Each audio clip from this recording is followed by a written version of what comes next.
Tuesday, July 30th, 2020. Well, been pretty depressed, been pretty down recently, with everything going on. I completely disconnected from the news because it was just getting to a point where it was like, all right, this isn't healthy. This isn't helping anything. Me staring at TikTok is not going to save the fucking world. So, I disconnected from the news and whatnot, but it's still like, it's still hard to distract yourself. Like, all of this is so, or at least for me personally, all this is so big that it's just hard to like distract. And so I think that's been stressing me out and bringing me down. That's why I got this gravelly blues voice. Now that's been kind of stressing me out. And Aaliyah, come on. And I think because I do this thing where I get on a roll, and I don't want to stop. Maybe it looks like a gambling addict type of thing, but like as of recent, like this stand-up has been working, at least in terms of gaining a little bit of an underground fan base, specifically in Redlands, specifically on that particular street corner outside of Crepes of Wrath. Shouts out to Crepes of Wrath and Hate Burger for not calling the cops on me. But yeah. So I've been on a roll out there, and I've just slowly been building followers. I'm almost to 1,000, which I'm excited about. Been, saying that material. I know at least this material, I know front to back. I can improvise a fair amount in between the material, so I can stretch it out if I need to. And I didn't want to lose that momentum. But I think it's like, I don't know animals. I remember you remember those National Geographic, like Nickelodeon books that you would see in the commercials? I remember my elementary school, they had those like in the read this shit bin, and or distract the kids for a little bit. I was gonna say so the teacher can go on her phone, but that's not what they did. What did they used to do? AOL dial-up? Anyway, so in those National Geographic books, there's the cheetah. I remember really liking cheetahs. I remember watching Beast Wars and liking cheetahs and shit. And I remember the National Geographic book said the cheetah like sprints really fast, and it is fucking hard. It goes hard, but it can only do that for like 60 seconds, and then it's got to stop. All of that convoluted, ridiculous, roundabout way of saying I was just sprinting, and I think I ran out of gas. So now I just took the day to chill. So this whole episode is probably going to be like a short rant one then. I just took the day to chill. And I was watching Voltgeist. I think that's how I don't know how to fucking spell it. Some Russian shit, probably. It's a fucking Russian operatives. Is it deep state? Is that what the kids are saying now? I was watching Voltgeist, and I was just watching his stuff about different rappers that I like. And then I was listening to his one on JID, J-I-D. And I think one of the things that just makes me excited to make art and do things is seeing other people do things, or art forms, or not even art forms, just anything that's fucking hard to do. Like anybody that's ever actually learned how to do something. It's weird, man. When I'm out on the street, I ask people like, hey, does anybody know a skill? Has anybody here learned a skill? And a lot of the times, like more often than not, people just kind of shrug and stare at me awkwardly, and then they look down and they kick the dirt a little bit. The aw shucks, kick the dirt, aw shucks. You know what I'm saying? You can picture it with your mind's eye. No, that's how they react. It's weird. Like, not a lot of people know skills, but I think I've learned a fair amount of skills, like practical, tactical skills, to where I have this appreciation for just how fucking hard it is. Like, I've made a shitty two. You don't need to know about the first one. I made 2 shitty rap EPs, and they are hard to do. I put work in those, and I actually tried.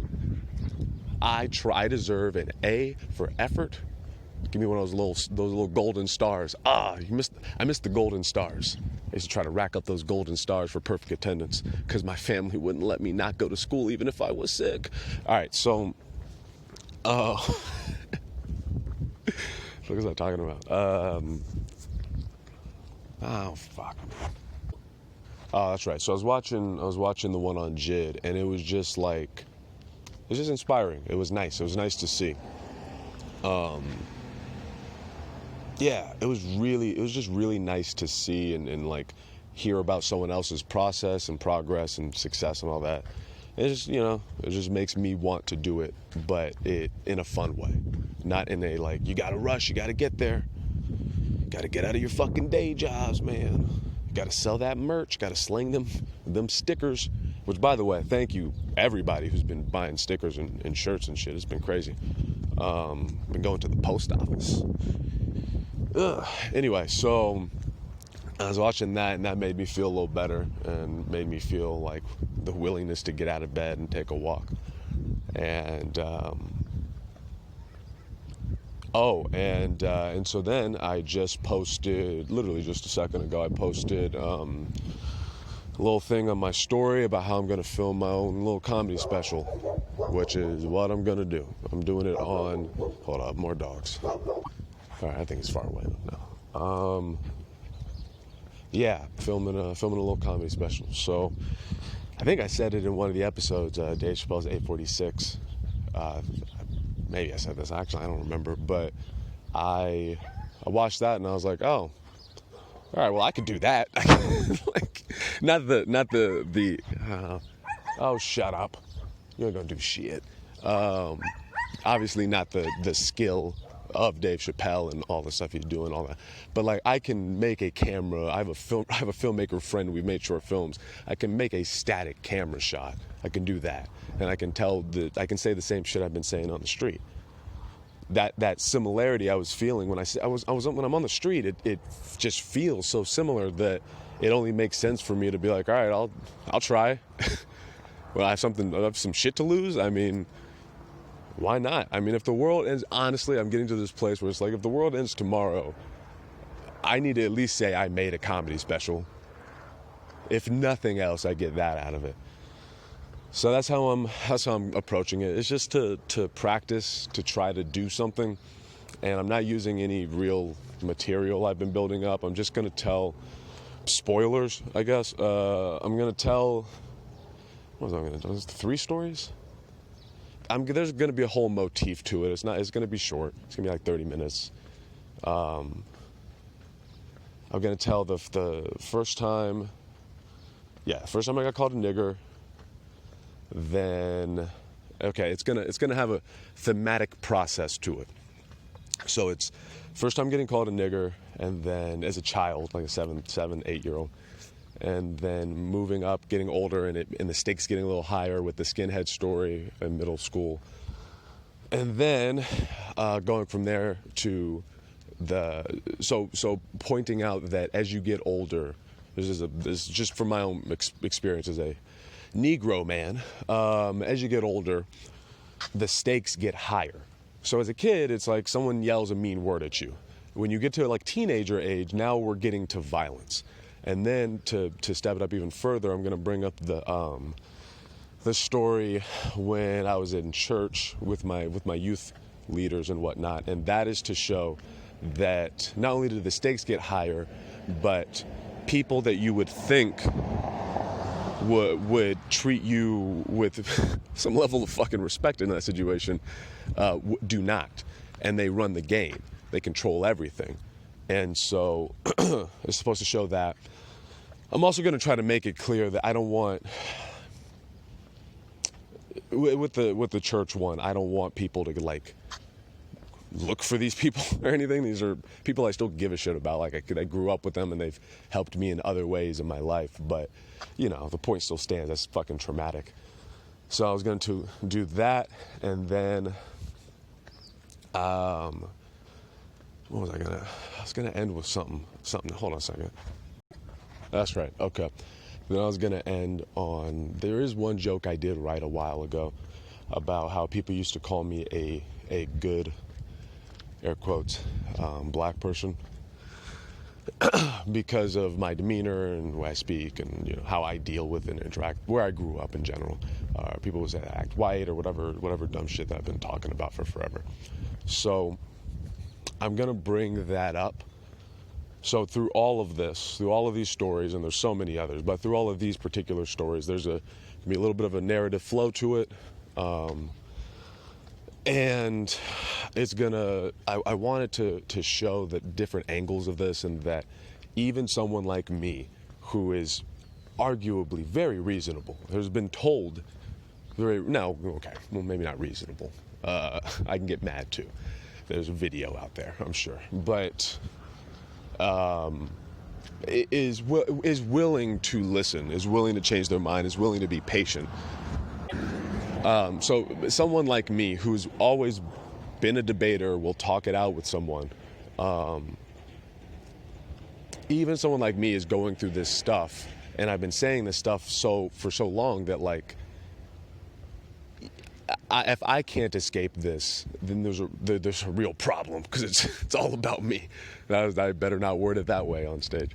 But if someone, like, it's one of those things of, like, there is no answer. They don't want, there's a particular type of person that just doesn't want you to succeed. That's just what it is. It doesn't matter what. I think I told you about whoever you are, about the Cletus story, where he said, I don't know if I said this on the podcast, so I'm going back and forth with this guy. He doesn't like the phrase Black Lives Matter. He says it's racist, and that he says it's racist, and that what was the word? What did he fucking say? He said it was racist, and that's why people are angry, and we should change the thing so that people don't get more upset. And he says, why can't you change it? And this is a quote. Why can't you just change it to Martin Luther K. Jr.'s life matters? I'm not, right? Do you want me to give you a second too, to respond, to react to how fucking ridiculous and crazy that is? So anyway, that's the point, is that basically at this point there's nothing else to be said. It's so transparent, it's so clear, it's so evident. If you're not seeing it, you're just in denial. And so then I'll end with, Black Lives Matter, I guess, and we'll end it there. And that's the idea. So it's going to be one Static Shock. DC Comics, black superheroes. I just watched Spider-Man Into the Spider-Verse last night. It's a really good movie. It's a dope soundtrack too. But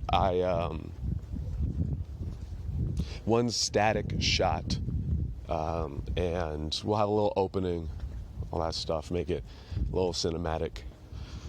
And that's all it's going to be. And I'll just put it out there and see what happens with it, see what people think of it. Gotta say, it's nerve-wracking.